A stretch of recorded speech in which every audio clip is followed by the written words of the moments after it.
పశ్చిమ బెంగాల్లో ఆ ఆకారంలో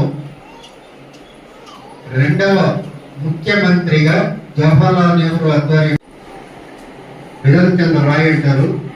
అది ఒక రకమైన వర్గం. అక్కడ ఆయన 2 సార్లు గుర్తించినారు. ఆ గుర్తింపులో కూడా చాలా మంది వైద్యులు, నిష్ణాతులైన వైద్యులు ప్రపంచంలో ఎప్పుడు కూడా ఉన్నారు. ఇప్పుడు ఏమి లేదో సగం చూపు అక్కడే పోతుంది. తర్వాత వాళ్ళని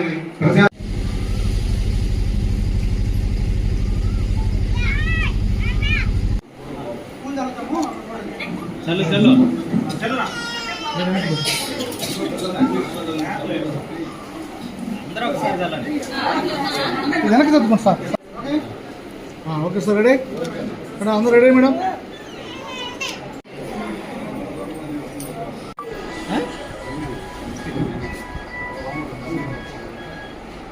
మేడం ఓకే మేడం, రెడీ?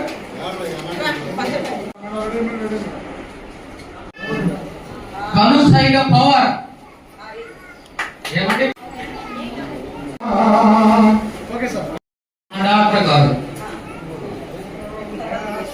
మన సిఇఓ ఎంసీగా ఆధ్వర్యంలో స్టాఫ్ అందరూ, ముఖ్యంగా నెల్లూరు నుంచి కొంతమంది మెడికల్ ఏజెన్సీ వాళ్ళు ఇక్కడికి వచ్చేస్తున్నారు ఈ కార్యక్రమానికి.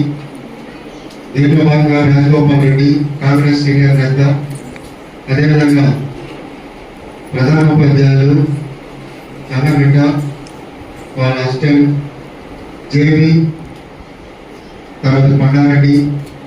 ఇక్కడ స్టే అని పెట్టుకుంటున్నాం కదా, దీనికి ఒక ప్రత్యేకత ఉంది. ముఖ్యంగా మన భారతదేశంలో వైద్య నారాయణ హరి అనేవాడు. వైద్యుడు దేవుడితో సమానం. ఆ వృత్తికి న్యాయం చేసినప్పుడు వైద్యుడు కూడా దేవుడితో సమానం. మనం ఏమి లేనప్పుడు, ఇంకా గత్యంతరం లేనప్పుడు, నా ప్రాణాలు పోతున్నప్పుడు వైద్యులకు కూడా అర్థం కాని పరిస్థితుల్లో దేవుడిని అనుకుంటాం. దానికి ముందు వైద్యుడిని అనుకుంటాం. ఈ వైద్య వృత్తిలో ఈరోజు ముఖ్యంగా డాక్టర్స్ జరుపుకోవడానికి కారణం ఏమంటే, డాక్టర్ బిధన్ చంద్ర రాయ్, డాక్టర్ బిసి రాయ్ అంటారు. బిధన్ చంద్ర రాయ్ ఆయన బీహార్ పాట్నాలో పుట్టి, చాలా పేద కుటుంబంలో పుట్టి, ఎన్నో ఒడిదుడుకులకు మోసుకొని డాక్టర్ కావాలని అప్పుడు బీహార్ వచ్చి ఒక మామూలుగా స్వర్గం నరకం సినిమా ఉంటుంది. ఆ నరకం వచ్చి బీహారే ఉంటుంది. అంత పేదరికం బీహార్ అంటే 60s లో కానీ 50s లో కానీ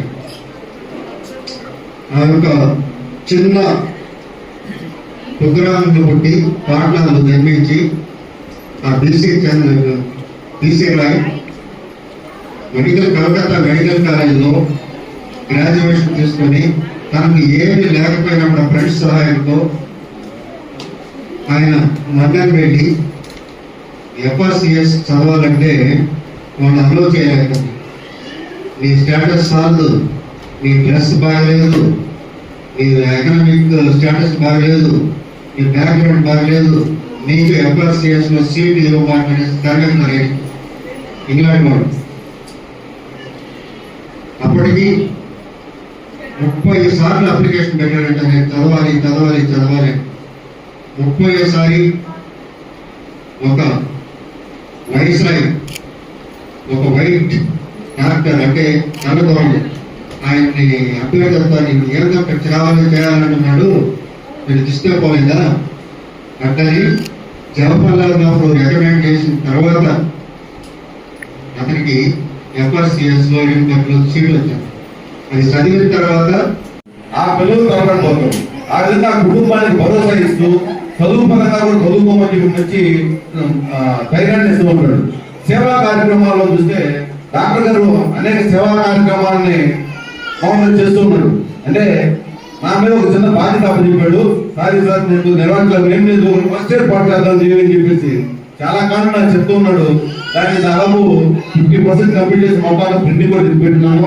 ఈ వీక్ లో ఫస్ట్ కూడా పూర్తి చేసి సారీ మాసామాడి నిర్మలాదేవి జాతీయ ట్రస్ట్ నుంచి మొత్తం ఏర్పాటు చేయడం జరిగింది. దాని వల్ల రిజిస్టర్ చేసి ఆ ప్రశ్నార్థులను సేవా కార్యక్రమాలు నిర్వహించే విధంగా డాక్టర్ గారి ద్వారా డాక్టర్ గారి అన్నింటి నేను కూడా ఎప్పుడు వెళ్ళగాడు ఆ ట్రస్ట్ ద్వారా నేను కూడా నా వంతు సహాయకాలు అందిస్తాను కూడా ఈ సందర్భంగా తెలియజేస్తున్నాను. అదేవిధంగా చదువుకునే పిల్లలు అంటే రూరల్ ఏరియాలో మెడికల్ క్యాంపులు ఉన్నాడు, మెడికల్ క్యాంపులు పెడుతూ వాళ్ళ హాస్పిటల్ కొంతమందికి దుప్పట్లని, రూరల్ ఏరియాలో సమ్ ఏరియాస్ లో వాళ్ళకి ఏదో మంచి కార్యక్రమాలు ఏర్పాటు చేస్తూ బట్టలు ఇస్తూ దుప్పట్లు ఇస్తూ మెడిసిన్స్ ఇస్తూ అనేక సేవా కార్యక్రమాలు చేస్తూ ఉంటాడు. ఇదేవిధంగా హాస్పిటల్ కూడా చాలా మంది పేషెంట్స్ వస్తూ ఉంటారు. ఆ పేషెంట్స్ కూడా ఒక అంటే ధనమే పరమావధిగా కాకుండా ఇలాగా ఏదైనా హాస్పిటల్కి వెళ్తే ఇలా చెప్పారు సార్ చెప్పినట్టు అనేక రకాల టెస్టులు రాస్తారు. అన్ని టెస్టులకే మొత్తం అమౌంట్ అయిపోతుంది. టెస్టులు కాకుండా డాక్టర్ గారు చెప్పారంటే అంటే డాక్టర్ గారు ఒక జబ్బుని మీద కరెక్ట్ ఐడెంటిఫై చేసి చెప్పారంటే డాక్టర్ గారు చెప్పింది 100% అది కన్ఫర్మ్. దాన్ని బేస్ చేసుకొని మేము తర్వాత వినియోగంలో కానీ దర్శన ప్రాంతాలు కానీ అంతా కూడా డాక్టర్ గారిని నమ్ముకొని చాలా ఆనందం.